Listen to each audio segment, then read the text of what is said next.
Welcome everyone to our first review of 2025. Hope everyone had a happy new year. Got one for you today that's getting limited release this week into some screens, and it is called The Damned. It's from director Thordur Pálsson. This Irish horror film tells us the story of a widow named Eva who's running a fishing station in the late 1800s. And the crew has been going out trying to fish, but the resources are scarce. The harvest hasn't been great, and they are cut off from most of civilization. So it is a rather dire situation, and resources are very, very limited if they want to survive this winter. Well, when they see a shipwreck just off of the shore, just out there where they are able to reach them, they weigh the prospect of getting survivors from that wreck or leaving them to basically nature and holding on to their resources. And we see how they struggle with this decision, make a choice, and then learn that they may have regretted their choice as their group is seeming to be terrorized by a force looking for revenge. Is there actually a force out there, or is it just the heavy guilt that they are feeling for the choices they've made? Wow. I'm starting to think that this type of horror is becoming my jam. This is similar kind of in spirit into the vein of Oddity from last year, where it's a very atmospheric horror film. It's not hugely action-packed, but there's this atmosphere, this just creepy feeling that comes through the screen in the setting that they have in here and the characters and how they are portrayed. I just loved the feel of this film as it slowly builds this tension as weird things start to happen.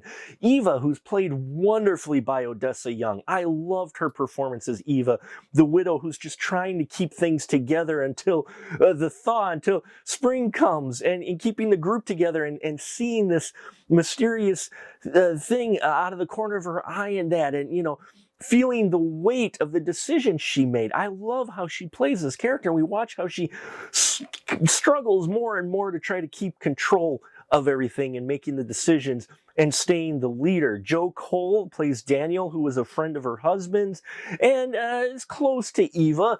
You know, there's that kind of feeling between them, though I'm happy they didn't pull the trigger fully and have Eva have a love interest in here. While there's feelings there, they didn't go full blown, and I appreciate that quite a bit because I think that would take away from the atmosphere and the ever-building creepiness of this film. And the look of it is what is really, this is a cold looking film. I mean, it's set during the winter and it feels cold. You're watching it with the blues and the way they use the coloring, especially when they're outside, the makeup effects on everyone involved. As you look, they look a little more jaunt, you know, because food is limited, plus the stress of something or someone in their camp. Yeah, the superstition that comes through. I learned some interesting things there as well. And I was engrossed in this story. I'm like, where is this going? Now, again, not action-packed, but it does have a steady pace in here of odd things happening to keep your interest, and the rest of the cast really helps with that.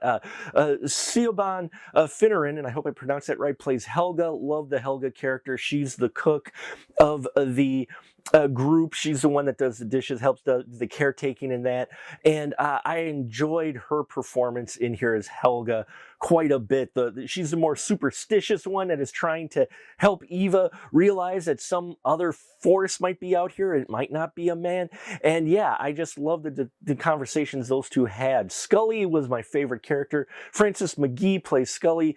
Really a guy who is that good guy, that guy who's really trying to help Eva, help keep the group together in his own way.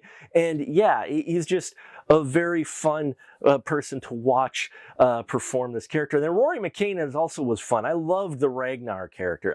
What's interesting is all of these fishermen that they have a level of respect with Eva, and I wasn't expecting that. I figured there'd be a hell of a lot more conflict, you know, kind of a gender battle like we have seen in films similar to this in the past, but you don't have that here at all, and I am thankful for it because it does not pull you away from the focus of the story, which is the weight of guilt of our decisions when you make these brutal decisions. There is some brutality in here, okay? There is blood in here. There is some gore in here as well, quite a bit. bit in one scene particular when bodies start showing up on the shore. Turlo Convery plays Hakon. He's an interesting character. He's one that kind of likes to poke the fire a bit. He's the one that has a lot of conflicts with the other group just due to his personality. And then Aaron, played by Michael Og Lane, also helps round out this group. But this whole cast, that's it for the characters we have. But it just kept me throughout. I felt for these characters, and I was questioning what they were seeing as well. What was happening? You're with them. Makeup and practical effects. The setting is great. It's not a big setting, but there's some wonderful cinematography in here. And again, you feel cold. You feel the cold they're feeling.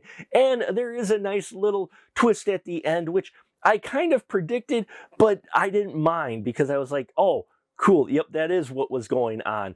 And so it all comes together, folks. The Damned, if you like your atmospheric, paced horror film where there's not a lot of kills per minute, but when the kills are there, they're brutal, and there's a lot of creepy built-up atmosphere in here that just comes through the screen. At least it did for me. So there you have it, folks. If you've seen The Damned, let me know what you thought of this film. Please like, subscribe, and all that here. We're trying to get to 4,000 subscribers now for 2025. Can only do that with your help. I thank you for your support, and until next time, remember, keep that ticket stub.